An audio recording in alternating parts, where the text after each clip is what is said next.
Welcome to Maths Mania. Today we are going to discuss exercise 1.1 of class 9, in which first question is 0 a rational number?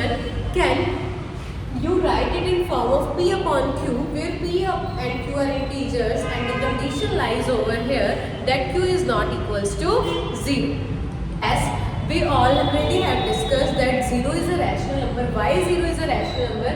As we can represent it as 0 upon 1. अगर हम 0 को 0 upon 1 लिखते हैं तब भी वो क्या रहेगा, हमारे पास 0 ही रहेगा. तो इस तरीके से जब हमने 0 को 0 upon 1 लिखा है तो हमने इसको P upon Q की फॉर्म में रिप्रेजेंट किया है. इसमें हमारे पास कुछ न्यूमरेटर भी है और कुछ डिनोमिनेटर भी है. और हमें पता है बेसिकली अगर हम नॉर्मल बात करें तो रैशनल नंबर्स क्या होते हैं, जिसके पास कुछ न्यूमरेटर भी है और कुछ डिनोमिनेटर भी हो. तो हमने 0 को 0 upon 1 की फॉर्म में लिखा है जिसमें P है और ये हमारे पास Q है. As we have represented 0 in the form of P upon Q and the condition is also satisfied that what? Q is not equal to 0. So yes, 0 is a rational number. Now in question number 2 what do we have? We have to find, हमें 6 rational numbers find करने हैं between 3 and 4. अब जो भी number find करने हैं सबसे पहले हमने इसको as it is लिख लिया. अब हम इसमें as it is number नहीं find कर सकते हैं, हमें क्या करना पड़ेगा, इसको पहले 3 upon 1 और इसको 4 upon 1 लिखेंगे क्योंकि 3 upon 1 is also equal to 3 and this is also equal to 4. अब इसके बीच में तो 6 रैशनल नंबर्स हम फाइंड नहीं कर सकते, तो इस तरीके के क्वेश्चंस में हम क्या करते हैं, अब अगर हमें सिर्फ 6 रैशनल नंबर्स फाइंड करने हैं so we will multiply and divide numerator and denominator by 10. तो जब हमने यहाँ पर मल्टीप्लाई किया हमारे पास कितना आ गया 30 upon 10 और जब हमने यहाँ पर मल्टीप्लाई किया व्हाट वी गेट 40 upon 10. क्योंकि जब हम इसकी सिंप्लीफिकेशंस करेंगे 0 will cancel out with 0, it will only give you 4 and it will also give you 4. अब आपके पास 30 upon 10 and 40 upon 10 आ गया है. Now you can easily find the rational numbers between these. क्योंकि 3 और 4 में फाइंड नहीं कर सकते थे. Now we will be finding rational numbers between 30 and 40. अब जब इसके बीच के लिखने हैं तो आपको इन दोनों को कंसीडर नहीं करना है. So 6 rational numbers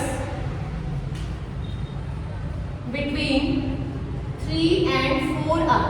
आपको इन दोनों को नहीं लेना, इसके बीच से जो भी नंबर लेना चाहते हैं आप ले सकते हो. Easily 31 upon 10, 32 upon 10, 33 upon 10 up to 39 upon 10. इस तरीके से आपको कोई भी 6 नंबर लिख देने हैं, जैसे कि 31 upon 10, 32 upon 10, 33 upon 10, 34 upon 10, 35 upon 10 and 36 upon 10. आप 39 तक लिख सकते हो बट 30 और 40 कंसीडर नहीं करोगे. क्यों? क्योंकि इसमें बोला गया है बिटवीन, मतलब इनके बीच वाले नंबर लेने हैं, इनको कंसीडर नहीं करना है.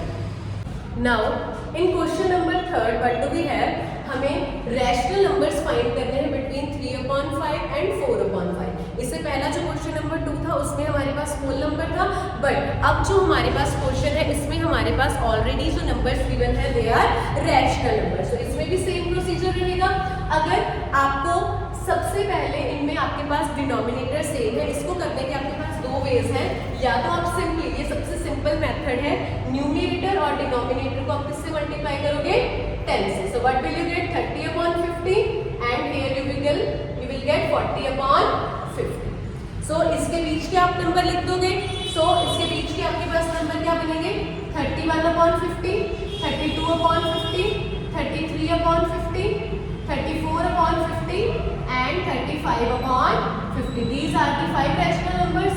इस क्वेश्चन को करने का एक और तरीका है, अगर आपसे बोला जाए you have to find 5 rational numbers और आपके पास 2 नंबर जो गिवन है उसमें आपके पास डिनोमिनेटर ऑलरेडी सेम है, तो आप इसमें क्या करोगे, जितने नंबर्स बोले गए हैं उसमें एक ऐड कर दोगे. जैसे आपको 5 नंबर्स बोले हैं फाइंड करने के, then you will add 1 to it, but it will become 6. तो आपको 6 से ही ऊपर मल्टीप्लाई करना है और 6 से ही आपको नीचे मल्टीप्लाई करना है. What will you get?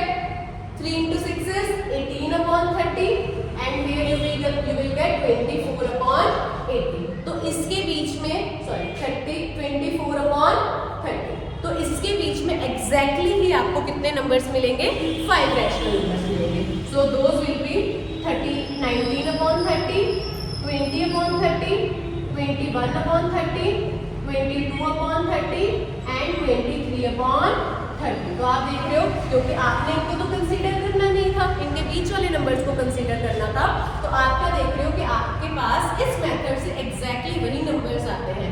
But ये मेथड लगाने के लिए आपके पास जो दोनों नंबर्स होने चाहिए उनका डिनोमिनेटर सेम होना चाहिए. Now last but not the least question 4, जिसमें आपको बताना है is the given statement true और फॉल्स, और अगर ये ट्रू है then you have to give it justification. Same goes for the false. Now it is being asked that every natural number is a whole number. Is it true or not? तो इसका आपके पास answer क्या आएगा? Yes, that it is true. Why so? Because whole numbers आपने पढ़ा था. whole number आपने, मैंने जब आपको इंट्रोडक्शन में बताया था that whole number is equals to 0 plus natural numbers. तो natural numbers किसके अंदर आ रहे हैं? whole numbers के अंदर ही आ रहे हैं. तो आप कोई भी अगर natural number कंसीडर करोगे it will automatically a whole number. Because whole number encompasses 0 and natural numbers. So इसका रीजन क्या आएगा? True, because whole numbers encompasses मतलब उसके अंदर कौन कौन से नंबर्स आते हैं? 0 and natural numbers. अगर सारे natural numbers whole numbers के अंदर आ रहे हैं, so it is but obvious that every natural number will be a whole number. Now in 4th B part आपसे पूछा गया है that every integer is a whole number. Is it true or false? So it is false, क्योंकि आपके पास integers negative भी हो सकते हैं, बट होल नंबर में हमेशा हमारे पास कौन से नंबर आते हैं जो कि 0 हो और पॉजिटिव हो. So it is false because a whole number only consists of 0 and positive numbers, but इसके अंदर हमारे पास नेगेटिव नंबर्स नहीं आते हैं. So but we will write false as whole numbers consists of non-negative numbers only, क्योंकि इसमें हमारे पास negative numbers नहीं आते हैं और हमारे पास जो इंटीजर्स होते हैं they can be negative as well. So the answer for this is false. Now last question, what do we have? Every rational number is a whole number. Is it true or false?